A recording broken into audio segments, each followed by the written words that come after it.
nanay. Love you, nanay.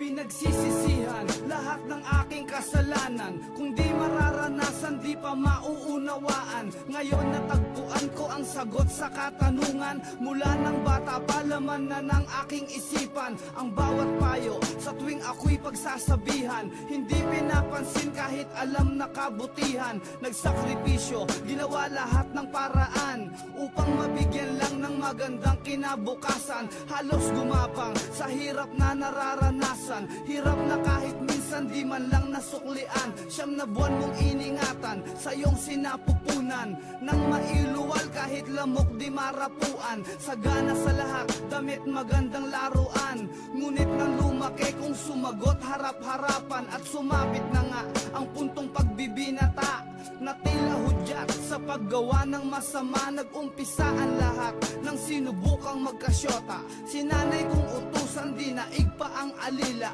Ganyang pag-uugali, sino bang matutuwa? Ang sarap ng buhay mo, ang nanay mo nakakaawa. Itim ang budhi ng taong di alam gumalang. Magawa ang gusto, itataboy pati magulang. Mapapatawad pa ba ang sangkaterbang pagkukulang at kasalanan na halos di na rin mabilang? Itim ang budhi ng taong di alam gumalang. Magawa ang gusto, itataboy pati magulang. Mapapatawad pa ba ang sangkaterbang pagkukulang at kasalanan na halos di na rin mabilang? Magagawang tiisin na magutom si inay. Masunod mo lang ang nobya na lahat ibibigay. Pangyayaring kinagulat mo nang siya'y humiwalay.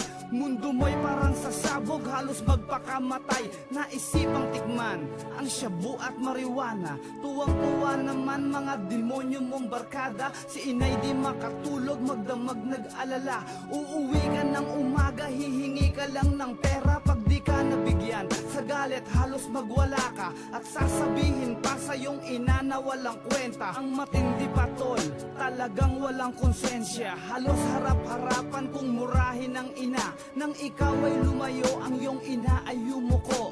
Yakap ang larawan mo't luha ay tumutulo. Ngunit may bagay na lingid sa iyong kaisipan. Ang iyong ina pala may tinatagong karamdaman. Nang minsang pag-uwi, si nanay nasa higaan. Nangyari ang bagay